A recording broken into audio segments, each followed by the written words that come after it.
మరలా యేసు, నేను లోకమునకు వెలుగును, నన్ను వెంబడించేవాడు చీకట్లో నడవక జీవపు వెలుగు కలిగి ఉండినని వారితో చెప్పాను. పరిశుద్ధుడు అయిన మా యేసుక్రీస్తు ప్రభువా, నీ పాదాలకు లెక్కలేని స్తుతి స్తోత్రాలు.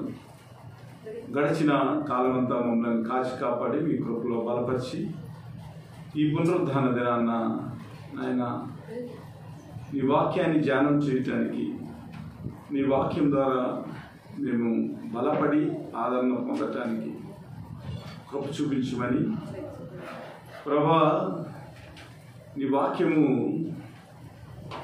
జుంటె తేనె దారుల కన్నా కూడా ఎంతో మధురమైనది, యెహోవా ఉత్తముడని రుచి చూచి తెలుసుకోండి అంటున్నారు.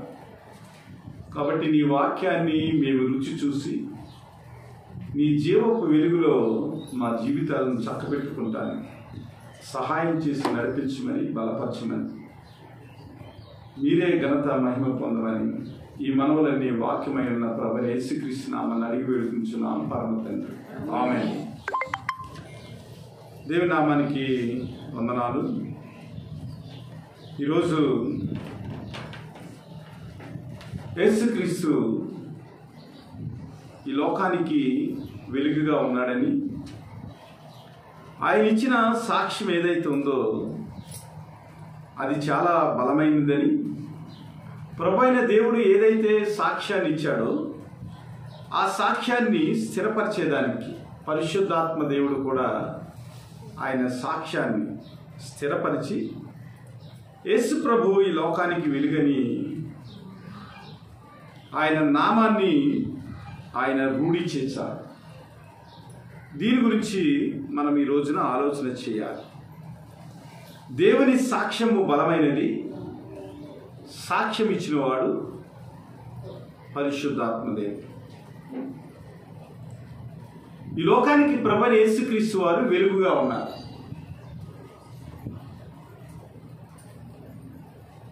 దాన్ని మనం అర్థం చేసుకోవాలంటే,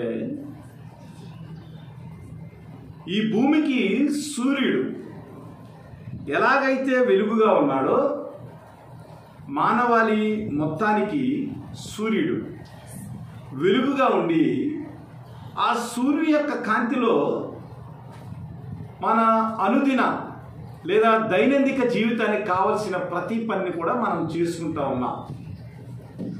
అనగా ఈ లోకంలో ఆ సూర్యుడు లేకపోతే మానవుని యొక్క జీవితం అంతా కూడా అస్తవ్యక్తం అయిపోతుంది. అలాగే ఆత్మీయ జీవితానికి ప్రభువైన యేసుక్రీస్తు అనే వెలుగు ఏదైతే ఉందో, ఆ వెలుగు లేకపోతే మానవుని యొక్క జీవితం అంతా కూడా చాలా గందరగోళంగా ఉంటుంది. కాబట్టి ప్రభువైన యేసుక్రీస్తు వారు ఈ లోకానికి వెలుగుగా వచ్చి మనల్ని వెలిగించి ఆయన వాక్కుల ద్వారా మన జీవితాన్ని సరిచేసి ఆయన రక్తం ద్వారా మనలను పాప విముక్తులుగా చేసి దేవుని యొక్క కార్యం ఏదైతే ఉందో, దేవుని యొక్క ప్రణాళిక ఏదైతే ఉందో దాన్ని వెల్లడిపరిచి ప్రభువైన యేసుక్రీస్తు వారు మానవుని యొక్క ఆధ్యాత్మిక జీవితానికి, మానవుని యొక్క పాప విముక్తికి ఆయన ఒక్కడే శరణ్యమని పరిశుద్ధాత్మ దేవుడు ఏం చేశాడంటే సత్యాన్ని వెల్లడిపరిచాడు. అందువల్ల ఏమవుతుందంటే, ఈ లోకంలో ఉన్న సూర్యుడు వెలుగు ద్వారా చీకటిలో మనం చేయలేని పనులు ఏమైతే ఉన్నావో దాన్ని వెలుగులో మనము చక్కబెట్టుకుని మన జీవితానికి కావలసిన ఆ సౌకర్యాలను మనము పెంపొందించుకుంటున్నాం. అలాగే క్రీస్తు అనే వెలుగులో వాస్తవానికి అవాస్తవానికి, అనగా నిజమేమిటో నిజము కానిదేమిటో, సత్యమేమిటో సత్యము కానిదేమిటో ఈ తేడా మనుషులకు తెలియాలంటే ప్రభువైన యేసుక్రీస్తు వారనే వెలుగు మనకు కావాలి. ఈ వెలుగు లేకుండా మనం ప్రయాణం చేస్తే దేవుని యొక్క పరలోక రాజ్యానికి, అనగా దేవుడు తన వెలుగులో మనకు ఏమి సిద్ధపరిచాడో దాన్ని మనం అందుకోలేము. కానీ ప్రభువైన యేసుక్రీస్తు అనే వెలుగును మనం స్వీకరించకపోతే, ప్రభువైన యేసుక్రీస్తు అనే ఆ వెలుగును మన జీవితంలో మనం ఆహ్వానించలేకపోతే అదేమవుతుందంటే చీకటికి దారి చూపుతుంది. దాని యొక్క పర్యవసానం ఏమిటంటే మన జీవితం అంధకారం అయిపోతుంది. ఆత్మీయ జీవితంలో మనం పరలోకానికి వెళ్ళలేము, కానీ దేవుని యొక్క ఉగ్రత ఏదైతే ఉందో దాన్ని మనం చూసేవారిగా ఉంటాం. కాబట్టి క్రీస్తు అనే వెలుగులో ఆ క్రీస్తు అనే సత్యం ఏదైతే మనకు బోధిస్తూ ఉందో, క్రీస్తు అనే ఆ వెలుగులో మనం ఏవైతే నేర్చుకుంటున్నామో దాన్ని మనము అవలంబించి, దాన్ని మనం స్వీకరించి చీకటి నుంచి మనం వెలుగులోనికి దాటే గొప్ప వ్యక్తులుగా మన జీవితం తయారవ్వాలి. అలా కాకుండా అవిశ్వాసమనే చీకట్లో మనం ఉన్నామనుకోండి, శాశ్వతంగా అంధకారం అనే ఆ పరిస్థితిలోనికి మనము వెళ్ళిపోతాం. కాబట్టి ప్రభువైన యేసుక్రీస్తు వారిచ్చే ఆ నిజమైన కాంతిని మనం కోరుకుంటున్నామా, లేదా చీకటిలోనే ఉండి చీకటి పనులు చేస్తూ దానిలోనే మనం తృప్తిపడి ప్రభువైన యేసుక్రీస్తు అనే ఆ కాంతి రేఖలో మనం నడవలేకపోతున్నామా అనేది జ్ఞాపకం చేసుకోవాలి. ప్రభువైన యేసుక్రీస్తు వారు మరి పునరుద్ధానం చెంది ఇది మొదటి వారు. కాబట్టి ప్రభువైన యేసుక్రీస్తు అనే ఆ పునరుద్ధానం ఏదైతే ఉందో, ఆ సత్యం ఏదైతే ఉందో, ప్రభువైన యేసుక్రీస్తు వారనే ఆ మార్గం ఏదైతే ఉందో, ప్రభువైన యేసుక్రీస్తు వారనే ఆ వెలుగు ఏదైతే ఉందో, ప్రభువైన యేసుక్రీస్తు వారనే ఆ వాస్తవం ఏదైతే ఉందో, ఆ వాస్తవంలో మనం నడిచేవారిగా, అనగా ఆ కాంతిలో మనం నడిచేవారిగా ఉన్నట్లయితే దేవుని యొక్క కృపను, దేవుని యొక్క ప్రేమను మనం పొందుకోగలం. ఇక్కడ ప్రభువైన యేసుక్రీస్తు వారు అనేక అద్భుతాలు చేశారు, అనేక ఆశ్చర్యకార్యాలు చేశారు. అయినప్పటికీ కూడా ప్రభువైన యేసుక్రీస్తుని దేవుడని నమ్మలేకపోతున్నారు. ప్రభువైన యేసుక్రీస్తు వారు ఇచ్చిన సాక్ష్యం ఏదైతే ఉందో, ఆయన చెప్పిన వాక్కులు ఏమైతే ఉన్నావో, ఆయన చెప్పిన లేఖనాలు ఏమైతే ఉన్నావో, పాత నిబంధనతో పోల్చి యేసుక్రీస్తు దేవుడని, తండ్రి యొక్క కుమారుడని చెప్తా ఉంటే వారు ఏమాత్రం కూడా నమ్మలేని పరిస్థితుల్లో ఉన్నారు. అసలు ధర్మశాస్త్రం ఏం చెప్తుంది, ధర్మశాస్త్రం ఏమి బోధిస్తుంది, అది వారు గమనించలేని పరిస్థితుల్లో వారు ఉంటూ ప్రభువైన యేసుక్రీస్తు అనే ఆ వెలుగును, ప్రభువైన యేసుక్రీస్తు అనే ఆ సత్యాన్ని వారు గ్రహించలేని పరిస్థితుల్లో, ధర్మశాస్త్రాన్ని చదివినప్పటికీ కూడా యేసుక్రీస్తుని గ్రహించలేని పరిస్థితుల్లో వారు జీవిస్తూ ఉన్నారు.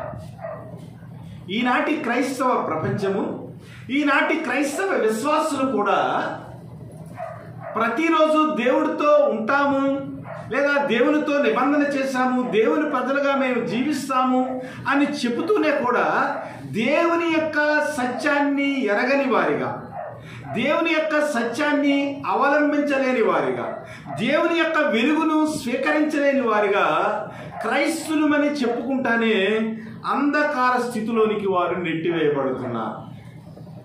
పరిసయ్యులు, శాస్త్రుల దగ్గర, బోధకుల దగ్గర ధర్మశాస్త్రం ఉంది. ధర్మశాస్త్రంలో ఉన్న ఆ మూలాంశం ఏంటో వారు గ్రహించలేకపోతున్నారు. అందువల్లే ప్రభువైన యేసుక్రీస్తుని వెలుగుగా వారు స్వీకరించలేకపోయారు. ప్రభువైన యేసుక్రీస్తు వారు మరలా చెప్తున్నారు, నేను లోకమునకు వెలుగును, నన్ను వెంబడించేవాడు చీకటిలో నడవక జీవపు వెలుగును కలిగి ఉండునని వారితో చెప్పాను. కాబట్టి పరిసయ్యులు, నిన్ను గూర్చి నీవే సాక్ష్యము చెప్పుకుంటున్నావు, నీ సాక్ష్యము సత్యము కాదని ఆయనతో అనగా, యేసు, నేను ఎక్కడి నుంచి వచ్చిదునో ఎక్కడికి వెళ్ళుదునో నేను ఎరుగుదును, గనుక నన్ను గూర్చి నేను సాక్ష్యము చెప్పుకున్నాను, నా సాక్ష్యము సత్యమే, నేను ఎక్కడి నుంచి వచ్చుచున్నానో ఎక్కడికి వెళ్ళుచున్నానో మీరు ఎరుగరు అంటున్నారు. చాలాసార్లు ప్రభువైన యేసుక్రీస్తు వారు వారికి చెప్పారు. అయినప్పటికీ కూడా ప్రభువైన యేసుక్రీస్తు వారు చెప్పిన ప్రతిసారి కూడా నీ సాక్ష్యం చెల్లదంటా ఉన్నారు. నీ సాక్ష్యము చెల్లదు, నీవొక్కడు కూడా చెప్తే సరిపోతుందా? ధర్మశాస్త్రం ప్రకారము 2 వ్యక్తులు లేదా 3 వ్యక్తులు ఒక విషయం గురించి సాక్ష్యం ఇవ్వాలి. కాబట్టి నీ సాక్ష్యము చెల్లదంటారు. ప్రభువైన యేసుక్రీస్తు వారు ఏమంటున్నారంటే, నేనే కాదు, నేను తండ్రి కూడా ఏకమై ఉన్నాం, మేమిద్దరము, మీరెవరు సాక్ష్యము అంగీకరించకపోయినా నా తండ్రి అంగీకరించాడు. నేను తండ్రిని ఎరుగుదును, నన్ను తండ్రి ఎరుగును. నేను తండ్రి వద్ద నుంచి పంపబడ్డాను, తండ్రి మాటలే నేను మాట్లాడుతూ ఉన్నాను. ప్రభు అయిన తండ్రి ఏదైతే వాక్ ఇచ్చాడో ఆ వాక్నే నేను మాట్లాడుతూ ఉన్నాను, కానీ మీరు సత్యాన్ని గ్రహించలేకపోతున్నారని పదే పదే ప్రభువైన యేసుక్రీస్తు వారు ఏం చెప్తున్నారంటే, నేను ఎక్కడి నుంచి వచ్చానో నాకు తెలుసు, నేను ఎక్కడికి వెళ్ళాలో కూడా తెలుసు. అనగా ప్రభువైన యేసుక్రీస్తు వారు పునరుద్ధానం చెందిన తర్వాత ఆయన ఎక్కడి నుంచి వచ్చాడో మరలా అక్కడికి వెళ్ళిపోతాడు. అనగా పరలోకం నుంచి వచ్చిన వాడు పరలోకానికి మరలా వెళ్ళిపోతాడు. అయితే పరలోకం నుంచి వచ్చిన తర్వాత ఆయన చేసిన కార్యం ఏమిటో వీరు గ్రహించి, ఆయన కలువరి శిలువలో ఆయన చేసిన కార్యము మనుషుల యొక్క విమోచన కొరకు, మనుషుల యొక్క శాంతి కొరకు, మనుషుల యొక్క సమాధానం కొరకు, ప్రభు యొక్క ఉగ్రత మనుషుల నుంచి తీసివేయడానికి ఆయన కలువరి శిలువలో శ్రమ పొంది తన రక్తాన్ని చిందించి మనుషులకు వివేచన దయచేశాడు, విమోచన దయచేశాడు. అయితే ధర్మశాస్త్రాన్ని వల్లించే ఈ పరిచర్య మట్టికి ప్రభు యొక్క కార్యం ఏమిటో, ప్రభువు పునరుద్ధానం చెందిన తర్వాత ఎక్కడికి వెళ్తాడో కూడా వారు ప్రభు పదే పదే బోధించినప్పటికీ కూడా వారు సత్యాన్ని లేదా వెలుగును స్వీకరించలేని వ్యక్తులుగా వారు కనబడతా ఉన్నారు. మన జీవితాల్లో కూడా దేవుని యొక్క వాక్యాన్ని ఎందుకు స్వీకరించలేకపోతున్నాం, దేవుని యొక్క ఆ వెలుగును మన హృదయంలో ఎందుకు స్థిరపరచుకోలేకపోతున్నాం అనేది ప్రశ్న. క్రైస్తవులందరూ 100కి 100 పాళ్ళు లేఖనాలు చెప్పినట్లు నడవగలుగుతున్నారా? 100కి 100 పాళ్ళు దేవుని యొక్క వెలుగులో వారి జీవితాలను స్థిరపరచుకుంటున్నారా? ఆలోచన చేయాలి. ఈరోజు మన ముందు ఉంచబడిన ప్రశ్న ఏమిటంటే, క్రీస్తు ఇచ్చే కాంతిని నిజముగా మనం కోరుకుంటున్నామా, లేదంటే మన చీకటిలో తృప్తిపడి మనం ఊరుకుంటున్నామా? నిజంగా క్రీస్తును స్వీకరించిన వారిగా క్రీస్తు యొక్క ఆ చిత్తాన్ని మనం తెలుసుకునే వారిగా ఉంటున్నామా? మరి ఇక్కడ పరిచర్యలు చూసినట్లయితే ఏమాత్రం కూడా క్రీస్తుని అంగీకరించలేని వ్యక్తులుగా కాపాడుతూ ఉన్నారు. వారి యొక్క క్రియలు ఏం చెప్తున్నాయంటే క్రీస్తుని వ్యతిరేకించిన వ్యక్తులుగా వారు అగుపడుతూ ఉన్నారు. ఎందుకు ఇలాగ జరుగుతుంది అంటే, మొట్టమొదటిగా ప్రభు అయిన యేసుక్రీస్తు మీద విరోధ భావం. రెండవదిగా మనం ఆలోచన చేసినట్లయితే ప్రభు అయిన యేసుక్రీస్తు చెప్పిన ఆ వాక్కుల మీద అపనమ్మకం. ఇక మూడవదిగా చూసినట్లయితే వారి యొక్క క్రియలు చెడ్డవి. మనుషులు పాపం చేయటానికి ప్రభు అయిన యేసుక్రీస్తుని అంగీకరించకపోవటానికి, ప్రభు అయిన యేసుక్రీస్తు యొక్క మార్గంలో నడవకపోవటానికి 3 కారణాలు ఉంటాయి. ఒకటి ఏమిటంటే విరోధ భావం, రెండవది అపనమ్మకం, మూడవది చెడ్డ క్రియ. లేఖనాలని మనం ఒకసారి పరిశీలన చేసినట్లయితే యోహాను సువార్తలోనే అన్ని మాటలు మనము గ్రహిందాం. యోహాను సువార్త 3వ అధ్యాయము 19వ వచనం. ఆ తీర్పు ఇదే, వెలుగు లోకంలోనికి వచ్చెను గాని తమ క్రియలు చెడ్డవైనందున మనుషులు వెలుగును ప్రేమింపక చీకటినే ప్రేమించిరి. దుష్కార్యము చేయి ప్రతివాడు వెలుగును ద్వేషించును, తన క్రియలు దుష్క్రియలుగా కనపడకుండానట్లు వెలుగునొద్దకు రాడు. వాక్యం ఏం చెప్తుందంటే వెలుగు లోకంలోనికి వచ్చిందంట, కానీ తమ క్రియలు చెడ్డమైనందున మనుషులు వెలుగును ప్రేమింపక చీకటినే ప్రేమించుచున్నారు. చాలామంది చర్చెస్కి రాకపోవటానికి కారణం, చాలామంది దేవుని సహవాసంలో ఎదగకపోవటానికి కారణం ఏమిటంటే ఇదే. దేవునిలోనికి వచ్చారనుకోండి, దేవుని యొక్క సహవాసంలో వారు గడుపుతూ ఉన్నారనుకోండి, ఏమి చేయాలి? దేవుని యొక్క వాక్కు ప్రకారం వారు జీవించాలి. దేవుని సహవాసంలో పవిత్రత ఉంటుంది. దేవుని సహవాసంలో దేవుని యొక్క వాక్కులు ఉంటాయి, దేవుని సహవాసంలో ప్రేమ ఉంటుంది, దేవుని సహవాసంలో కరుణ ఉంటుంది, వాత్సల్యం ఉంటుంది. ఇవన్నీ పాటించాలంటే స్వార్థం లేని జీవితం ఉంటుంది, త్యాగపూరితమైన జీవితం ఉంటుంది క్రీస్తులో. కాబట్టి ఈ వెలుగులో ఉన్న సత్యాన్ని పాటించాలంటే చాలా కష్టంగా ఉంటుంది.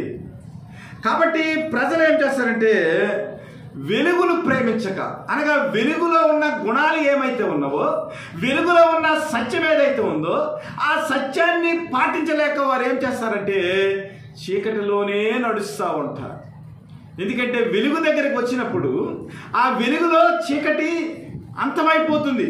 అనగా చీకటి క్రియలు ఏమైతే ఉన్నావో, చీకటి వాక్కులు ఏమైతే ఉన్నావో, చీకటికి సంబంధించిన ఆలోచనలు ఏమైతే ఉన్నావో, ఇవన్నీ కూడా ప్రభువైన యేసుక్రీస్తు అనే వెలుగులోనికి వచ్చినప్పుడు ఇవన్నీ కూడా ఏమవుతాయంటే దూరం అయిపోతాయి. కాబట్టి ఆ చీకటి క్రియలను వారు వదులుకోలేక వెలుగైన యేసుక్రీస్తు దగ్గరికి రాకుండా మనుషులు ఏం చేస్తారంటే చీకటినే ప్రేమిస్తూ ఉంటారు.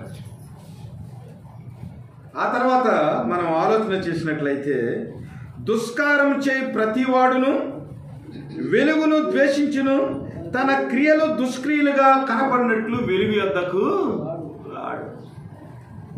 వెలుగులో పనిచేస్తా ఉన్నాం అనుకోండి, ఒక గదిని క్లీన్ చేసేటప్పుడు, ఒక రూమ్ని మనం క్లీన్ చేసేటప్పుడు లైట్ వేసుకుని క్లీన్ చేస్తే ఏమవుతుంది, ఆ గదిలో ఉన్న చెత్త అంతా కనపడుతుంది. అలా కాకుండా లైట్ వేయలేదనుకోండి, చీకటిలో మనం తుడిసామనుకోండి, ఆ గదిలో ఎక్కడ మురికి ఉంది, ఎక్కడ మరక ఉంది, ఎక్కడ ఆ గదికి అశుభ్రంగా కనిపించే పరిస్థితి ఉందనేది మనకు అర్థం కాదు. అదే లైట్ వేసుకుని మనం చూసినప్పుడు ఏమవుతుంది, గదిలో ఉన్న ప్రతి విధమైన హేయ వస్తువు మనకి కనిపిస్తుంది, దాన్ని మనం క్లీన్ చేస్తాం. అలాగా ఈ దుష్క్రియలు చేసేవాడు ఎవడైతే ఉన్నాడో వాడు వెలుగులోకి వచ్చినప్పుడు ఏమవుతుందంట, వాడి యొక్క క్రియలన్నీ కూడా కనిపిస్తాయి. కాబట్టి వాడు ఏం చేస్తాడంటే వాడి యొక్క చెడ్డ క్రియలు, వాడి యొక్క దుష్క్రియలు ఏమైతే ఉన్నావో అవన్నీ కూడా కనపడకుండా ఉండేదానికి వాడు ఏం చేస్తాడంట వెలుగును ద్వేషిస్తూ ఉంటాడంట. చీకటి క్రియలు చేసేవారు ఏం చేస్తారు, ఇంతకుముందు మేము ప్లాట్ఫారం మీద పడుకుండేవాళ్ళం.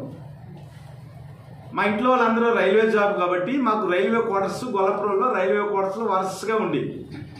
వరుసగా ఉన్నప్పుడు ఏం చేసేవాళ్ళం అంటే మేము అప్పుడు దోమల గట్ట తక్కువ ఉండేవి కాబట్టి ఆ రైల్వే స్టేషన్ మీద మేము చాపలు వేసుకుని ఏదో వేసుకుని పడుకుంటూ ఉండేవాళ్ళం. పడుకుంటూ ఉన్నప్పుడు మా ఎదురుకుంటే ఏమైందంటే లైట్ ఉంటుంది. మరి రైల్వే స్టేషన్లోకి వెళ్ళిన తర్వాత ప్రజలు ట్రైన్ ఎక్కేదానికి దిగేదానికి లైట్ ఉండాలి కదా.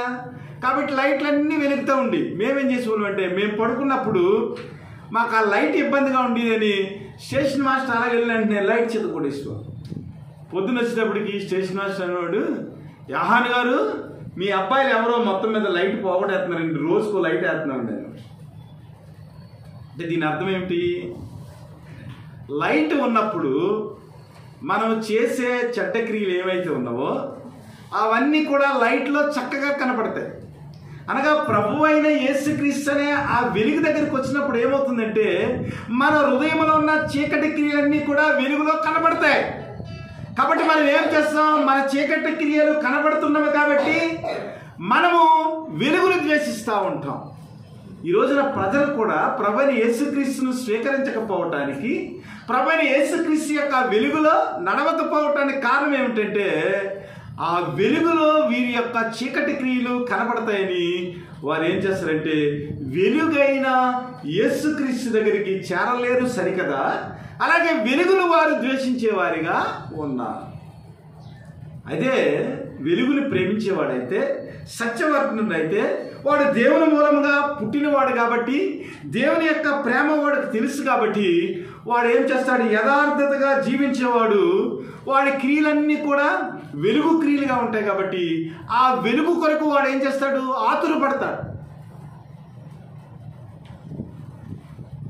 క్రైస్తవ జీవితంలో వెలుగును ప్రేమించేవారిగా ఉంటే, వెలుగును స్వీకరించేవారిగా ఉంటే, వెలుగులో మన నడవడి, మన ప్రవర్తన ఏదైతే ఉందో దాన్ని సరిచేసుకునేవారిగా ఉంటే మన జీవితానికి ఎంతో మేలుకరంగా ఆ వెలుగు మనకు దారిని చూపిస్తుంది. ఇంకా మనం చూసినట్లయితే వెలుగు గురించి యోహాను సువార్తలోనే 1వ అధ్యాయము 4వ వచనం, ఆయనలో జీవం ఉండెను, ఆ జీవము మనుషులకు వెలుగై ఉండెను, ఆ వెలుగు చీకటిలో ప్రకాశించుచున్నది కానీ చీకటి దాన్ని గ్రహింపకుండెను. ఇది మానవుని యొక్క హృదయం గురించి చెప్తున్న మాటలు. ఆ వెలుగులో జీవం ఉంది కదా. నువ్వు ఎలాంటి మొక్కైనా కూడా సూర్యరశ్మి పడలేదనుకోండి, ఏమవుతుంది? మొక్క ఏమవుతుంది? వాడిపోతుంది. సూర్యుని యొక్క ఆ వెలుగు ఏదైతే ఉందో, సూర్యుని యొక్క కాంతి ఏదైతే ఉందో ఆ మొక్క మీదకి వెళ్ళినప్పుడు ఏం జరుగుతుందంటే కిరణజన్య సంయోగ క్రియ జరుగుతుంది. దీని గురించి చెప్పాలంటే మళ్ళీ 3 రోజులు పడుతుంది. అందులో జాందోఫిల్లు, క్లోరోఫిల్లు ఇవన్నీ ఆకుల్లోంచి తయారయ్యి బోర్డు అంత ప్రాసెస్ ఉంది, మనకు తెలియని ప్రాసెస్. ఈ ప్రాసెస్ అంతా కూడా కేవలం దేని వల్ల జరుగుతుంది? సూర్యుడి నుంచి వచ్చే ఆ కాంతి వల్ల జరుగుతుంది. అనగా సూర్యుడిలో ఏముందనమాట? జీవం ఉంది, ఆ కాంతిలో జీవం ఉంది. అలాగే ప్రభు అయిన యేసుక్రీస్తు అనే ఆ వెలుగులో జీవం ఉంది. కాబట్టి ఆ వెలుగు ఏం చేస్తుంది? మనుషులకు అది ఏం చేస్తుందంటే ఆ నిస్సత్వ పరిస్థితుల నుంచి లేదా మనుషుల యొక్క ఆ బలహీన పరిస్థితుల నుంచి మనల్ని బలవంతులుగా చేస్తుంది. అనగా మనుషులు అనేది వెలిగింపజేస్తుంది, మనుషులకు సత్తువ ఇస్తుంది. మనుషులు తమ ప్రవర్తనను మార్చుకుని వెలుగులో నడిచేదానికి అది ఏం చేస్తుందంటే మనకు సహాయం చేస్తుంది ఆ వెలుగు.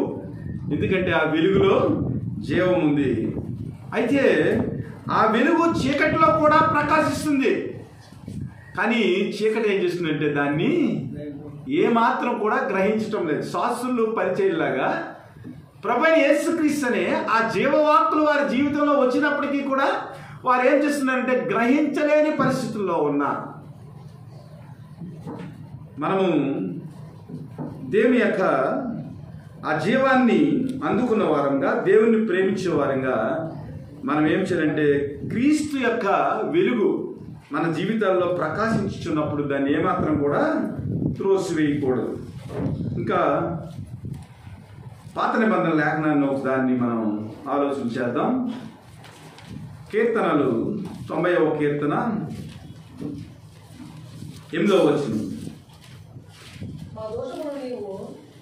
మా దోషములు నీవు నీ ఎదుట నుంచుకొని ఉన్నావు, నీ ముఖ కాంతిలో మా రహస్య పాపములు కనబడుచున్నవి, నీ ఉగ్రతను భరించుచునే మా దినములన్నీ గడిపితిమి, నిట్టూర్పులు విడిచినట్లు మా జీవిత కాలము జరుపుకుందాం. చూసా, మోషే మాట్లాడుతూ ఉన్నాడు. ఈ కీర్తన మనుషులు చనిపోయేటప్పుడు ఎక్కువ చదువుతూ ఉంటారండి. మోషే ఎంత జ్ఞానం గలవాడంటే, ప్రభా మేము ఎందుకు చనిపోయాం, నీవు మమ్మల్ని ఎందుకు పిలిచావు, తరతరములకు మా నివాస స్థలం నీవే ప్రభా అని చెప్తూనే అంటా ఉన్నాడు.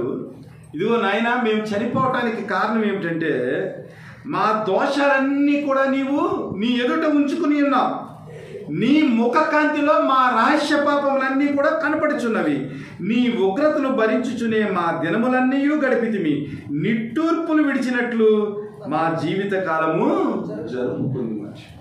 అంటే వెలుగు దగ్గరికి వచ్చినప్పుడు ఏమవుతుందంటే మన దోషములు ఏవైతే ఉన్నావో, మన అతిక్రమములు ఏవైతే ఉన్నావో ఇవన్నీ కూడా ప్రభువు అయిన యేసుక్రీస్తు అనే ఆ వెలుగులో, ఆయన యొక్క ముఖ కాంతిలో మన రహస్య పాపాలన్నీ కూడా కనబడతాయండి.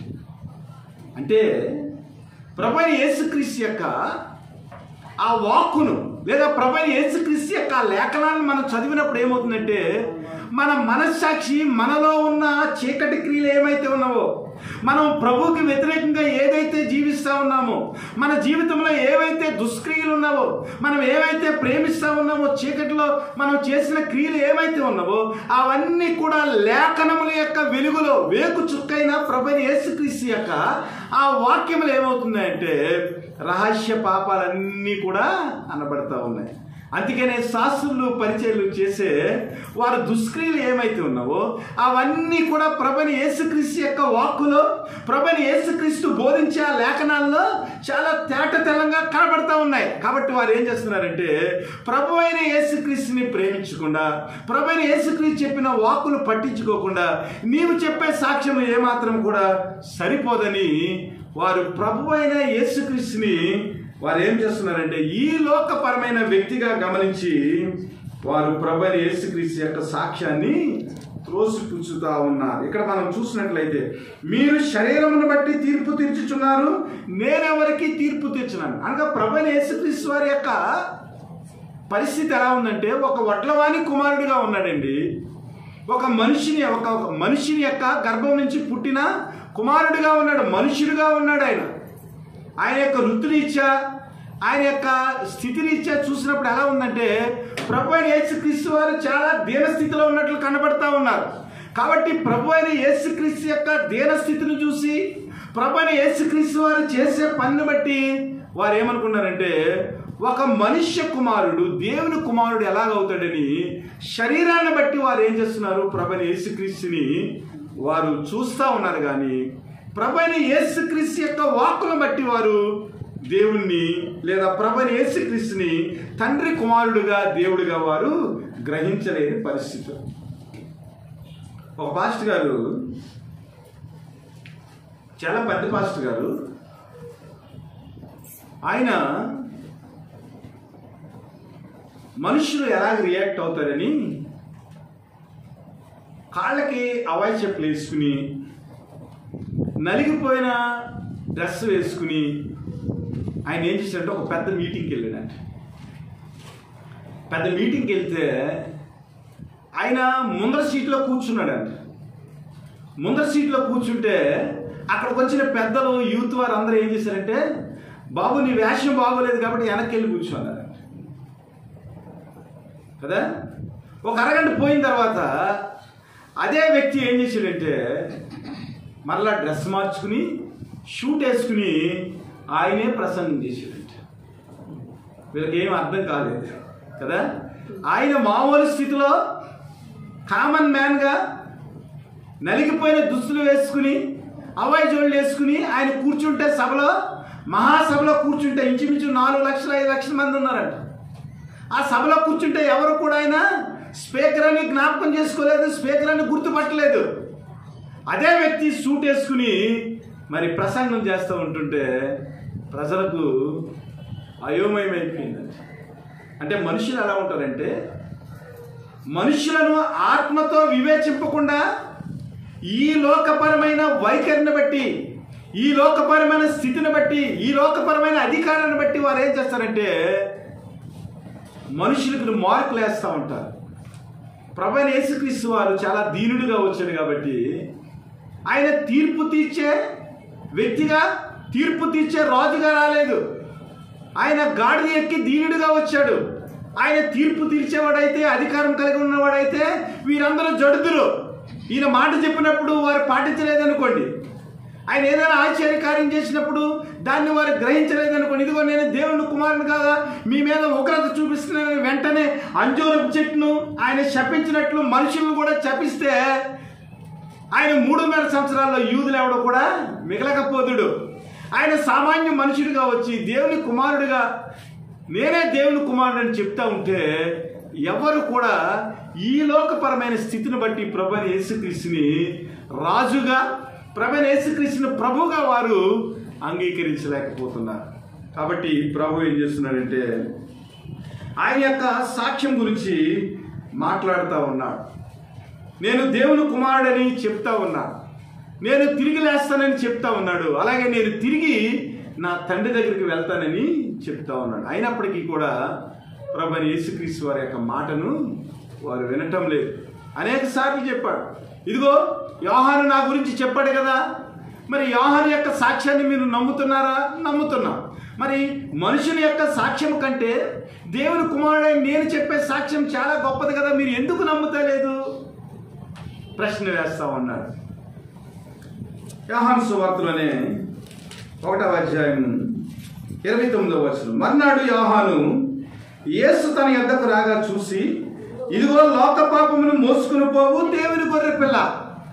కిందకు చూసినట్లయితే, ఈయనే దేవుని కుమారుడని నేను తెలుసుకుని సాక్ష్యం ఇచ్చేదనని. ప్రభువైన యేసుక్రీస్తుని చూసిన వెంటనే యోహానికి అర్థమైపోయింది. యోహాని లోకపరమైన స్టేటస్ని బట్టి కాదు, కానీ ప్రభువైన యేసుక్రీస్తు యొక్క వాక్కును బట్టి ఆయన ఎవరో అర్థమైపోయింది. ఆయన చేసిన అద్భుతాలను బట్టి తండ్రి కుమారుడని అర్థమైపోయింది. ఇదిగో లోక పాపమును మోసుకుని పోవు గొర్రెపిల్ల ఈయనే అని చెప్పి, ఈయన నిజమైన దేవుడు కుమారుడని నేను సాక్ష్యం ఇచ్చుచున్నానని చెప్తా ఉన్నారు. యోహాను వారు నమ్ముతా ఉన్నారు, మరి ప్రభువైన యేసుక్రీస్తు యొక్క సాక్ష్యాన్ని వారు నమ్మటం లేదు. యోబు రాసిన గ్రంథము 33వ అధ్యాయం 28వ వచనం ఒకసారి చూడండి. 33వ అధ్యాయము 28వ వచనం. కోపంలోనికి దిగిపోకుండా నా ప్రాణమును ఆయన విమోచించి ఉన్నాడు, నా జీవము వెలుగును చూచుచున్నాడు. ఇది ఎవరి స్టేట్మెంటు? యోబు గారి స్టేట్మెంట్. యోబు వీరందరికంటే కూడా ముందు ఉన్నవాడు. కాబట్టి ప్రభువైన యేసుక్రీస్తుని వీరికంటే ఆత్మీయమైన ఆ హృదయంతో ప్రభువైన యేసుక్రీస్తుని అనుభవించిన వాడిగా కనబడతా ఉన్నాడు. కోపములోనికి దిగిపోకుండా నా ప్రాణమును ఆయన విమోచించి ఉన్నాడు, నా జీవము వెలుగును చూచుచున్నది. క్రైస్తవులమైన ప్రతి వారు కూడా క్రీస్తు యొక్క రక్తంతో విమోచించబడిన వారముగా, పాపమునకు జీతము మరణము కాగా ప్రభువైన యేసుక్రీస్తు రక్తం వల్ల మనం జీవంలోనికి వచ్చాము. కాబట్టి ఆ అనుభవంతో ప్రతి వారు చెప్పవలసిన మాట ఏమిటంటే, నేను కోపంలోనికి దిగిపోకుండా నా ప్రాణాన్ని ప్రభువైన యేసుక్రీస్తు వారు విమోచించి ఉన్నారు. కాబట్టి ఆ జీవపు వెలుగును నేను చూశాననే ఆ స్పృహ, ఆ అనుభవంలోనికి ప్రతి క్రైస్తవుడు రావాలి. ప్రభువైన యేసుక్రీస్తు వారు నన్ను విమోచించి గోతులోనికి పోకుండా నా ప్రాణాన్ని పరలోకానికి తీసుకెళ్ళాడనే ఆ స్పృహ క్రైస్తవులకి లేకే ఈ రోజున ప్రభువైన యేసుక్రీస్తు అనే వెలుగు గురించి చెప్పలేకపోతా ఉన్నారు. మనం ఏమనుకుంటా ఉన్నామంటే, మన గోతులోనికి ఇంకా వెళ్ళలేదు కదా, ఎలాగ విమోచించబడ్డాం, మనం చనిపోలేదు కదా, ఎలాగ ప్రభుతో లేచాం, ఇదేమి ప్రజలకు అర్థం కావటం లేదు. అంటే ఆత్మీయమైన ఆ అనుభవంలోనికి, ఆత్మీయమైన ఆ విమోచన కార్యంలోనికి, ఆత్మీయమైన ఆ పాపానికి సంబంధించిన ఆ మరణంలోనికి మనం దిగేమని, అలాగే ప్రభువైన యేసుక్రీస్తు రక్తం వల్ల బాప్తిస్మం ద్వారా మనం తిరిగి లేచామనే ఆ ఆత్మీయమైన అనుభవంలోనికి మనం లేక ప్రభువైన యేసుక్రీస్తు యొక్క విమోచన కార్యాన్ని ఇతరులకు మనం చెప్పలేకపోతున్నాం. ఆ వెలుగును గురించిన ఆలోచన మనకి రాలేదు. అందువల్లే క్రీస్తు గురించి మనము సాక్ష్యము చెప్పలేకపోతున్నాం, క్రీస్తు కొరకు మనము నిలబడలేకపోతున్నాం. కాబట్టి క్రైస్తవ బిడ్డలారా, ఇలాగ మనం చూసినట్లయితే బైబిల్లో అనేక విషయాలు ప్రభువైన యేసుక్రీస్తు గురించి, ఆయన సాక్షాత్తు దేవుడని, దేవుడు కుమారుడని అనేక సాక్ష్యాలు మనకు పొందుపరచబడి ఉన్నాయి. అయితే అన్నిటికన్నా కూడా నిజమైన సాక్ష్యం ఏమిటంటే పరిశుద్ధాత్మ దేవుడిచ్చే సాక్ష్యం. ఎందుకంటే ఈ లోకంలో మనుష్య కుమారుడిని మనం తృణీకరిస్తే దానికి క్షమాపణ ఉంది, కానీ పరిశుద్ధాత్మని యొక్క సాక్ష్యాన్ని లేదా పరిశుద్ధాత్మని యొక్క వాక్కును మనం త్రోసిపుచ్చినట్లయితే ఈ లోకంలోనూ పరలోకంలోనూ కూడా మనకు ఏ విధమైన క్షమాపణ లేదు. కాబట్టి ప్రభువైన యేసుక్రీస్తుని గురించిన సాక్ష్యాన్ని గురించి యోహాను రాసిన మొదటి గ్రంథము 5వ అధ్యాయము 5 నుంచి 12వ వచనాలు. యేసు దేవుని కుమారుడని నమ్మువాడు తప్ప లోకమును జయించువాడు మరి ఎవడు? నీళ్ల ద్వారాను రక్తము ద్వారాను వచ్చిన వాడు ఈయనే, అనగా యేసుక్రీస్తే. ఈయన నీళ్లతో మాత్రమే కాక నీళ్లతోనూ రక్తముతోనూ వచ్చెను. ఆత్మ సత్యము గనక సాక్ష్యమిచ్చువాడు ఆత్మయే. సాక్ష్యమిచ్చువారు ముగ్గురు, అనగా ఆత్మయు నీళ్లును రక్తమును, ఈ ముగ్గురు ఏకీభవించి ఉన్నారు. మనము మనుషుల సాక్ష్యము అంగీకరించుచున్నాము కదా, దేవుని సాక్ష్యము మరి బలమైనది. దేవుని సాక్ష్యము ఆయన తన కుమారుని గూర్చి ఇచ్చినది. ఇక్కడ రెండు సాక్ష్యాలు, ఒకటి పరలోక సంబంధమైన సాక్ష్యము, రెండు భూలోక సంబంధమైన సాక్ష్యము. పరలోక సంబంధమైన సాక్ష్యం ఏమిటి? తండ్రి యొక్క వాక్కు, అనగా తండ్రి కుమారుని గురించి చెప్పాడు. ప్రభువైన యేసుక్రీస్తు వారు బాప్తిస్మం తీసుకునే సమయంలో పరిశుద్ధాత్మ వాక్కు ప్రభువైన యేసుక్రీస్తు మీదుగా వచ్చింది. ఇదిగో ఈయన నా ప్రియకుమారుడు, ఈయన యందు నేను ఆనందించుచున్నాను, ఈయన మీకు ఏది చెప్తాడో దాన్ని చేయండి అని ప్రభువైన తండ్రి దేవుని యొక్క వాక్కు ద్వారా ఏం చేశాడంటే అక్కడ యేసుక్రీస్తుని రూఢీపరిచాడు. అలాగే ప్రభువైన యేసుక్రీస్తు వారు బాప్తిస్మం తీసుకున్నప్పుడు పరిశుద్ధాత్మని యొక్క సాక్ష్యము ఆయన పౌరం వలె వచ్చి మరి యేసుక్రీస్తు మీద వాలినట్లు మనం చూస్తూ ఉన్నాం. కాబట్టి ఈ వాక్కులన్నీ కూడా, ఈ లేఖనాలన్నీ కూడా ఏమి సాక్ష్యం ఇస్తున్నాయంటే తండ్రి, కుమార, పరిశుద్ధాత్మ దేవుడు, అనగా తండ్రి యొక్క వాక్కు ఏదైతే ఉందో, క్రీస్తు యొక్క వాక్కు ఏదైతే ఉందో, పరిశుద్ధాత్మని వాక్కు ఏదైతే ఉందో, ఈ మూడు కూడా ఏకీభవించిన వాక్కు. ఈ వాక్కు ఏం చేసిందంటే ప్రభువు అయిన యేసుక్రీస్తు గురించి, అనగా కుమారుడైన యేసుక్రీస్తు గురించి సాక్ష్యం ఇస్తూ ఉన్నాయి. కాబట్టి ఈ ముగ్గురు యొక్క సాక్ష్యము కూడా ఇది చెల్లుతుంది. ఎందుకంటే వారు ఏం చేస్తున్నారు? ధర్మశాస్త్రం ప్రకారం నీ సాక్ష్యం చెల్లదంటున్నారు. ధర్మశాస్త్రం ఏం చెప్తుంది? ఇద్దరు లేక ముగ్గురు ఏదైతే విషయాన్ని రూఢీపరిచారో అది రుజువు అని చెప్తుంది. కాబట్టి ఇక్కడ మనం ఆలోచించినట్లయితే పరలోక సాక్ష్యం ఏముంది? తండ్రి వాక్కు, అలాగే కుమారుని వాక్కు, పరిశుద్ధాత్మ వాక్కు, ఈ మూడు కూడా మరి బాప్తిస్మం క్రియలో, ప్రభువైన యేసుక్రీస్తు యొక్క బాప్తిస్మం క్రియలో సాక్షాత్తు యేసుక్రీస్తు దేవుడని నిరూపించింది. అలాగే భూలోక సంబంధమైన సాక్ష్యం ఏమిటంటే ఆత్మ, నీళ్లు, రక్తం, అనగా దేవుడు ప్రభువైన యేసుక్రీస్తు వారు వాక్ అయి ఉన్నాడు. ఆ వాక్ ఏమైంది? శరీరధారిగా ఈ లోకానికి వచ్చింది, అనగా శరీరాన్ని ధరించుకుంది. ఆ శరీరంలో నీళ్లు ఉన్నవి, అనగా ఆ నీళ్లు దేవుని యొక్క వాక్కు లేదా పరిశుద్ధాత్మ లేదా అభిషేకం, ఇలా నీళ్లు గురించి అనేక రకాల సాదృశ్యాలు ఉన్నాయి. కాబట్టి ప్రభువైన యేసుక్రీస్తు ఆయన ఏం చేశాడంటే ఆత్మ ద్వారా కన్యమరియ గర్భంలోనికి ప్రవేశపెట్టబడ్డాడు. అక్కడ మనం యేసుక్రీస్తు యొక్క జననాన్ని చూసినప్పుడు ఇదిగో పరిశుద్ధాత్మ వల్ల మరి మరియ గర్భం ధరించింది. ఈ లోకాన్ని విమోచించే క్రీస్తు, ఈ లోక పాపాలని మోసుకుని పోయే గొర్రెపిల్ల వస్తా ఉన్నాడు. యూదా ప్రజల యొక్క, మనుషులందరి యొక్క పాపాలకు ఈయన పరిహారముగా కలువరి శిలువలో వేలాడతాడని పరిశుద్ధాత్మ దేవుడు మరి తండ్రి యేసుక్రీస్తు యొక్క జననంలో ఆయన సాక్ష్యాన్ని ఇచ్చాడు.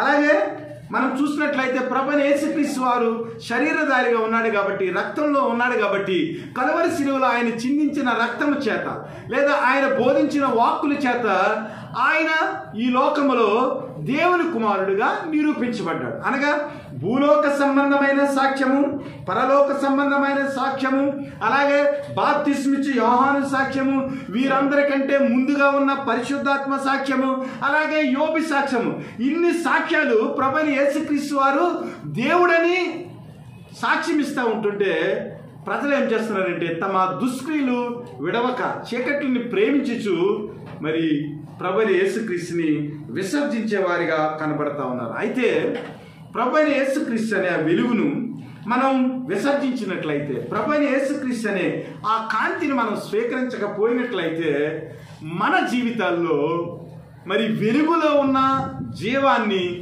ఎప్పటికీ కూడా మనము పొందుకోలేము.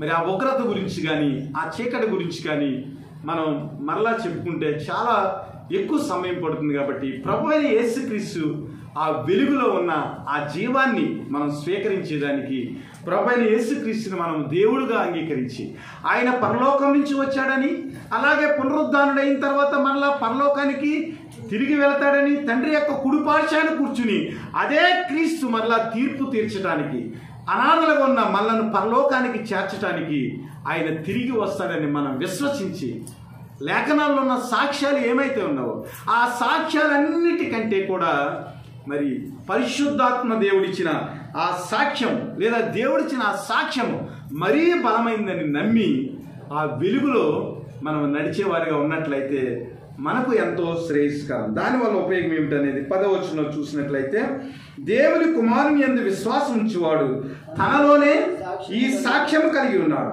దేవుని నమ్మనివాడు ఆయన తన కుమారుని గూర్చి ఇచ్చిన సాక్ష్యం నమ్మలేదు గనక అతడు దేవుణ్ణి అబద్ధకుడిగా చేసిన వాడే.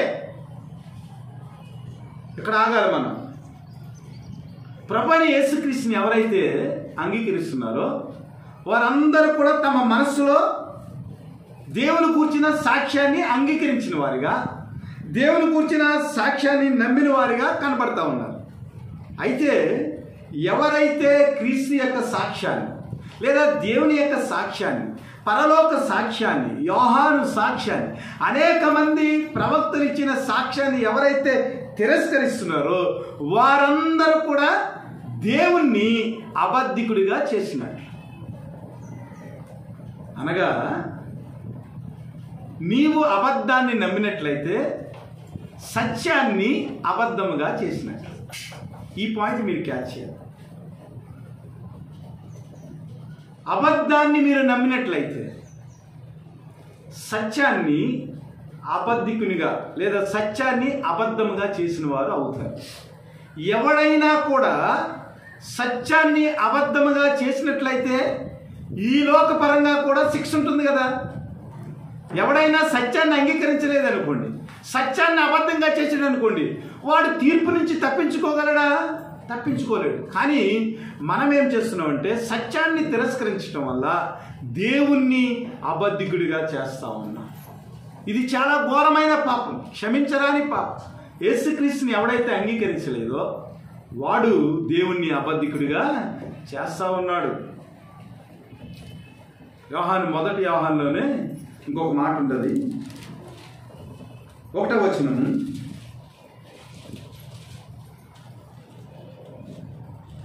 చదవండి. మనం పాపము లేని వారమని చెప్పుకున్న యెడల మనలను మనమే మోసపుచ్చుకుందుము, మరియు మనలో సత్యం ఉండదు. మన పాపములను మనము ఒప్పుకున్న యెడల ఆయన నమ్మదగిన వాడును నీతిమంతుడు గనక ఆయన మన పాపం నుంచి క్షమించి సమస్త దుర్నీతి నుంచి మనలను పవిత్రులుగా చేయను. మనము పాపము చేయలేదని చెప్పుకున్న యెడల ఆయనను అబద్ధికునిగా చేయువారు మగుదుము, మరియు ఆయన వాక్యము మనలో ఉండదు. అంటే ప్రభువిచ్చిన సాక్ష్యాన్ని లేదా యేసు ప్రభు ఏదైతే చెప్పాడో, నా దగ్గరికి రండి మీ పాపాలు క్షమించబడతాయి, నేను తప్ప వేరే విమోచకుడు లేడు, నేను తప్ప వేరే వెలుగు లేదు, నేనే సత్యమని చెప్తా ఉన్నా కూడా ఆ వెలుగును స్వీకరించకుండా మన పాపములు కడుక్కోకుండా ఆ వెలుగును మనం త్రోసిపుచ్చినట్లయితే నేను నీతిమంతుని కాబట్టి యేసుక్రీస్తు నాకు అవసరం లేదని చెప్పినట్టు. శాస్త్రుల పరిచయం నేను దేవుణ్ణి అని చెప్తా ఉంటే యేసుక్రీస్తు వారు నీ సాక్ష్యం చెల్లదంటా ఉన్నాడు. అలాగే లేఖనాలు ఈ రోజున ప్రభువైన యేసుక్రీస్తు దేవుడు అని చెప్తా ఉంటే మీ పాపముల కొరకు ఆయన శిలువలో చనిపోయాడు, ఆయన శరీరధారిగా వచ్చాడు, ఆయన ఆత్మ తండ్రి, ఆత్మస్వరూపి మన కొరకు కృపాసత్య సంపూర్ణుడిగా శరీరంగా వచ్చాడని చెప్తా ఉంటే ఈ మనుషుల వల్ల మాకు ఉపయోగం లేదు, మా రక్తాలను మా పాపములను ఆయన రక్తంలో కడగటం ఏంటని మనము ఆలోచన చేసినట్లయితే, అనగా దేవుని వాక్యము లేని వారిగా మనం ప్రవర్తించినట్లయితే మనలో సత్యం ఉండదు, మనలో వెలుగు ఉండదు. అన్నిటికీ మించి మనం ఏమవుతామంటే దేవుణ్ణి అబద్ధికుడిగా చేసిన వారము అవుతాం. కాబట్టి క్రీస్తు ఏదైతే బోధిస్తూ ఉన్నాడో, ఏదైతే సాక్ష్యం ఇస్తూ ఉన్నాడో ఆ సాక్ష్యాన్ని మనము అంగీకరించాలి. ఆ సాక్ష్యం ఏమిటంటే దేవుడు మనకు నిత్య జీవమును దయచేసెను, ఆ జీవము ఆయన కుమారుని యందున్నది, దేవుని కుమారుని అంగీకరించేవాడు జీవము గలవాడు, దేవుని కుమారుని అంగీకరింపని వాడు జీవము లేనివాడు. ఆ సాక్ష్యం ఏమిటంటే, ఆ వెలుగు ఏమిటంటే, ఆ యొక్క సత్యం ఏమిటంటే ప్రభు అయిన యేసుక్రీస్తునందంట జీవం ఉందట. ఆ జీవం ఏం చేస్తుందంట, అంగీకరించిన వారికంట అది వెలుగుగా ఉంటుందంట, అంగీకరించలేని వారికి అది ఏమవుతుంది, చీకటిగా ఉంటుంది. అనగా తీర్పులోకి వెళ్ళిపోతాం అంతే, సింపుల్. ప్రభువైన యేసుక్రీస్తు జీవమని నీకు తెలియకపోతే, ప్రభువైన యేసుక్రీస్తు దేవుడు కాబట్టి ఆయన్ను మనం అంగీకరించాలనే ఆ స్పృహ నీకు లేకపోతే నువ్వేం చేస్తావంటే ఆ వెలుగును త్రోసిపుచ్చిన వాడిగా ఉంటావు, చీకటిలోకి వెళ్ళిపోతావు. చీకటిలోకి వెళ్ళిపోతే మన పరిస్థితి అంతా దారుణమైపోతుంది. ఎందుకంటే దేవదూతలు కూడా ప్రభువైన యేసుక్రీస్తుని వారు త్రోసిపుచ్చారు, దేవుని యొక్క మాటను త్రోసిపుచ్చారు. వారు ఏమయ్యారంటే కటిక బిలాల్లోనికి, చీకటి బిలాల్లోనికి వారు త్రోయబడ్డారు. కాబట్టి యేసుక్రీస్తు అనే ఆ జీవాన్ని ఎవరైతే అంగీకరించలేదో వారందరూ కూడా జీవము లేని వారిగా, అనగా వెలుగులో జీవం ఉంది కాబట్టి ఆ వెలుగును మనం అంగీకరించలేదు కాబట్టి అంగీకరించని ప్రతి వాడికి ఇక జీవం లేదండి, సింపుల్. కాబట్టి క్రీస్తుని గురించిన ఆ జ్ఞానాన్ని మనం సంపాదించుకుని ఆ వెలుగులో మన జీవితాలను చక్కబెట్టుకోవాలి. చాలా విషయాలు ఉన్నవి. ఒక వాక్యం చదువుకుని మనం ముగించేసుకుందాం. యెషయా గ్రంథము 50వ అధ్యాయం 10వ వచనం. యెషయా గ్రంథము 50వ అధ్యాయం 10వ వచనం. మీరు యెహోవాకు భయపడి ఆయన సేవకుని మాట వినివాడెవడు? వెలుగు లేకయే చీకటిలో నడిచేవాడు యెహోవా నామమును ఆశ్రయించి తన దేవుణ్ణి నమ్ముకోరు. చూసారా ఎంత క్రిటికల్గా ఉంది? యెహోవా నామమును ఆశ్రయించి తన దేవుణ్ణి నమ్ముకోవాలి. అలాగే ఇక్కడ దేవుడు అంటే ఎవరు? యేసుక్రీస్తు. చీకటిలో నడిచేవారు ఎవరైతే ఉన్నారో, వెలుగు లేకుండా ఎవరైతే క్షీణిస్తూ ఉన్నారో, జీవం లేకుండా ఎవరైతే క్షీణిస్తూ ఉన్నారో వారందరూ కూడా యెహోవా నామమును ఆశ్రయించి తన దేవుణ్ణి నమ్ముకున్నవారే. ఇదే మాటలో 60వ అధ్యాయానికి రండి. ఇంకా చాలా చక్కగా 60వ అధ్యాయము యెషయా గ్రంథము 1-5 వచనాలు. నీకు వెలుగు వచ్చినది, లెమ్ము తేజరిల్లుము, యెహోవా మహిమ నీ మీద ఉదయించుము. చూడుము, భూమిని చీకటి కమ్ముచున్నది, కటిక చీకటి జనములను కమ్ముచున్నది. యెహోవా నీ మీద ఉదయించుచున్నాడు, ఆయన మహిమ నీ మీద కనబడుచున్నది. జనములు నీ వెలుగునకు వచ్చేదరు, రాజులు నీ ఉదయకాంతికి వచ్చేదరు. పనులెత్తి చుట్టూ చూడుము, వీరందరూ కూడుకుని నీ యొద్దకు వచ్చుచున్నారు. నీ కుమారులు దూరం నుండి వచ్చుచున్నారు, నీ కుమార్తెలు చంకనెత్తబడి వచ్చుచున్నారు. నీవు చూసి ప్రకాశింతువు, నీ గుండె కొట్టుకుని పొంగును, సముద్ర వ్యాపారము నీ వైపు త్రిప్పబడును, జనముల ఐశ్వర్యం నీ యొద్దకు వచ్చును. ఎన్ని ఆశీర్వాదాలు ఉన్నాయి చూడండి. దీని గురించి ఎక్స్ప్లెయిన్ చేస్తే ఎంత టైం పడుతుంది. కాబట్టి మనం ఏం చేయాలంట? నీకు వెలుగు వచ్చి ఉన్నది, లెమ్ము తేజరిల్లుము, యెహోవా మహిమ నీ మీద ఉదయించును. చూడుము, భూమిని చీకటి కమ్ముచున్నది, కటిక జనములు కమ్ముచున్నది. యెహోవా నీ మీద ఉదయించుచున్నాడు, ఆయన మహిమ నీకు కనబడుచు. కాబట్టి దేవుని బిడ్డలారా, ఇంకా ముందుకెళ్తే ఇంకేమన్నాడంటే మనమే వెలుగు అన్నాడు. మనం ఎవరమంట? క్రీస్తుని కనుక అంగీకరించినట్లయితే మనమే ఏమవుతామంటే ఇతరులకు వెలుగుకరంగా ఉంటాం. అనేక మందిని దేవుని యొక్క వెలుగులోనికి మనము నడిపించేవారిగా ఉంటాం. మనమే క్రీస్తు యొక్క వెలుగుగా ఈ లోకాన్ని వెలిగించేవారిగా ఉంటాం. కాబట్టి ప్రియ దేవుని బిడ్డలారా, ఇలాగ మనం చదువుకుంటూ పోతా ఉంటాయి. ఎన్ని గంటలైనా ఆ వెలుగు గురించి మనం నేర్చుకోవచ్చు. ఎందుకంటే ఆ వెలుగు గురించే నేర్చుకోవాలి. మనం అందరం దేని కొరకు వచ్చామంటే జీవం కొరకు వచ్చాం. ఆ జీవం వెలుగులో ఉంది కాబట్టి ఆ వెలుగును అనుసరించేవారిగా, ఆ వెలుగు ద్వారా అనేక మందికి వెలుగు చూపేవారిగా, చీకటి అంధకారంలో నివసిస్తున్న వ్యక్తులకు ఆ కాంతి రేఖను పరిచయం చేసేవారు. మనమే వెలుగుగా ఇతరుల మీద ప్రకాశించి మన జీవితాన్ని చక్కబెట్టుకున్నట్లయితే ఎన్ని ఆశీర్వాదాలు కదా. వీరందరూ కూడుకుని నీ యొద్దకు వత్తురు, నీ కుమారులు దూరం నుంచి వచ్చుచున్నారు, నీ కుమార్తెలు చంకనెత్తబడి వచ్చుచున్నారు. నీవు చూసి ప్రకాశింతుము, నీ గుండె కొట్టుకొని పొందును, సముద్ర వ్యాపారము నీ వైపు త్రిప్పబడును, జనముల ఐశ్వర్యం నీ యొద్దకు. ఇదే ఐశ్వర్యము పరలోక రాజ్యంలోకి వెళ్ళిన తర్వాత భూరాజులట తమ ఐశ్వర్యాన్ని పట్టుకున్నట మరి ఆ వెలుగు దగ్గరికి వచ్చారంట. ఆ వెలుగు లేదా ఆ దీపం ఏదైతే ఉందో పరలోక రాజ్యంలోకి ఏ వెలుగు ఉండదు, కానీ మరి ఆ గొర్రెపిల్లే వెలుగుగా వారిని చేదతీర్చి ఆదరించి పోషించే గొప్ప యేసుక్రీస్తుగా మనకు అక్కడ కనబడతా ఉన్నాం. కాబట్టి ప్రియ దేవుని బిడ్డలారా, వెలుగు మన దగ్గరికి వచ్చింది. ఆ వెలుగు గురించి సాక్ష్యం ఇవ్వబడింది లేఖనాల్లో. కాబట్టి ఆ వెలుగును చూసి మనం ఏం చేయాలి? తేజరిల్లే వారిగా ఉండాలి. ఆ వెలుగులో మన జీవితాన్ని కట్టుకునేవారుగా ఉండాలి. ఆ వెలుగులో ప్రభువైన యేసుక్రీస్తు ఇచ్చే ఆ ఐశ్వర్యాన్ని, సముద్రంలో ఉన్న వ్యాపారం అంతా మన వైపు త్రిప్పబడుతుందట. జనముల ఐశ్వర్యం అంతా మన దగ్గరకు వస్తారు కదా. పరలోక రాజ్యంలో మనం ఏమి సంపాదించామండి? అసలు ఏమీ సంపాదించాం. ప్రభు అయిన దేవుడు సమకూర్చిన ప్రతిదాన్ని యుగ యుగాలు అక్కడ మనం అనుభవిస్తాం. అసలు అంత ఆస్తి ఎలా సమకూర్చబడుతుందండి? అసలు కేవలము సూర్యుడు మొక్కల మీద ప్రసరిస్తే అవి ఎలాగైతే ఫలాలు ఇస్తాయో, పరలోక రాజ్యంలో గొర్రెపిల్ల యొక్క దీపం మనుషుల మీద పడినప్పుడు, పరలోక రాజ్యంలో ఉన్న మొక్కల మీద పడినప్పుడు, ఈ లోకంలో ఉన్న సూర్యుడు ఉదయిస్తే సంవత్సరానికి ఒకసారి వస్తుంది పంట. కానీ ప్రభువైన యేసుక్రీస్తు అనే ఆ వెలుగు, ఆ దీపము పరలోక రాజ్యంలో ప్రసరించినప్పుడంట ఒక చెట్టంట సంవత్సరానికి 12 సార్లు కాపు కాస్తుందంట. అంటే ఈ సూర్యుడు గొప్పోడా, ఆ సూర్యుడు గొప్పోడా? ఈ వెలుగు గొప్పదా, ఆ వెలుగు గొప్పదా? ఈ వెలుగులో కొంత మట్టికే జీవం ఉంది. కానీ పరలోక రాజ్యంలో గొర్రె పిల్లగా దీపము కొన్న ఆ వెలుగులో సంవత్సరానికి 12 కాపు. సంవత్సరానికి ఒకసారి లేదా 2 సార్లు రైస్ పండుతూ ఉంటేనే భారతదేశంలో రైస్ ఎక్కువైపోయి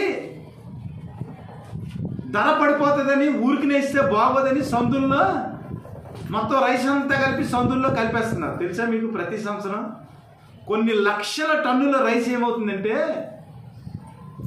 సముద్రంలోనికి ఊరికినే పారబోసేస్తున్నారు. ఎందుకంటే ఊరికినే ఇస్తే మార్కెట్ ధర పడిపోతుంది కదా. రైతులందరూ ఏమవుతారు మరి?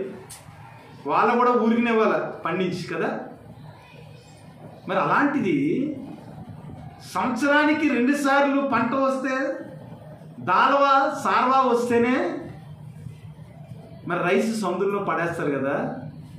నెలకోసారి పంట వస్తే ఎంత అవుతుంది అంటారు? పరలోక రాజ్యంలో అందరికీ సమృద్ధి ఉంది. ఎందుకంటే ప్రభువు నమ్ముకున్న ప్రతి వారు కూడా లేపబడతారు. మనకి ఇక్కడ ఉన్న సూర్యుడు మనం నివసించే వారికే పంట సమకూరుతాడు. కానీ ప్రభు అలా కాదు కదా. ఆదాము కానించి ప్రభువైన యేసుక్రీస్తు వచ్చే వరకు ఎంతమంది అయితే ప్రభువుని నమ్ముకున్నారో, పరలోక రాజ్యం వెళ్ళారో, వారందరికీ కూడా పంట సరిపోవాలి. కాబట్టి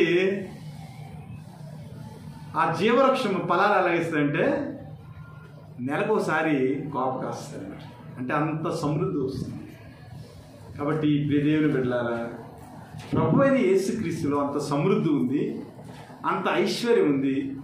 అన్నిటికీ మించి నిరంతరము మనం జీవించేదానికి కుమారుడైన యేసుక్రీస్తులో ఆ జీవము ఉంచబడి ఉంది. ఆ జీవం ఎలాంటిదంటే క్రీస్తుకు ముందు చనిపోయిన వారికి, అలాగే క్రీస్తు వచ్చేలోపు బ్రతుకున్న వారికి అందరికీ కూడా సరిపోయిన సంపూర్ణమైన జీవం. అదే క్రీస్తు అనే వెలుగు. కాబట్టి ఆ వెలుగులో మన జీవితాలను కట్టుకుని దేవుని యొక్క సమృద్ధిలో, దేవుని యొక్క ప్రేమలో నిరంతరము జీవించేవారిగా ఆ వెలుగును ఈ లోకంలోనే ఇతరులకు పరిచయం చేసే వ్యక్తులుగా మనం ఉన్నట్లయితే మన జీవితము ధన్యకరం. అలా కాకుండా చీకటి క్రియలతోటే, చీకటి ఆలోచనలతోటే, చీకటి పనులతోటే మనం సంతృప్తి పడితే ఒకానొక రోజున ప్రభువైన యేసుక్రీస్తు వారు ఏమన్నారంటే తనతో సమానంగా ఉన్న దేవదూతలనే ఆయన విడిచిపెట్టక ఆయన చీకటి గాఢాంధకారంలో వాటిని బంధించాడు. మరి మట్టితో చేయబడిన మనము ఆ జీవాన్ని స్వీకరించకపోతే మన పరిస్థితి ఏమవుతుంది? ఆలోచన చేసుకోవాలి. కాబట్టి క్రీస్తు ఇచ్చే కాంతిని నిజంగా మనం కోరుకుంటున్నామా, లేదా మనకు నచ్చిన మన సొంత ఆలోచనలో ఈ చీకటిలోనే సంతృప్తి చెంది ఈ లోకాన్ని విడిచి వెళ్ళిపోతున్నామా? మనం ఒక ప్రశ్న వేసుకుని, ప్రభు అలా కాకుండా నాయన, నీవు వెలుగు, నీ కుమారులుగా మమ్మల్ని కూడా వెలుగుగా చేశావు. ఈ వెలుగును అనేక మంది చీకట్లో నివసిస్తున్న వ్యక్తులకు మేము పరిచయం చేసి నీ వెలుగులోనికి ఆకర్షించబడేలాగా మా జీవితాన్ని తీర్చిదిద్దని మనం ప్రార్థన చేసుకున్నామా?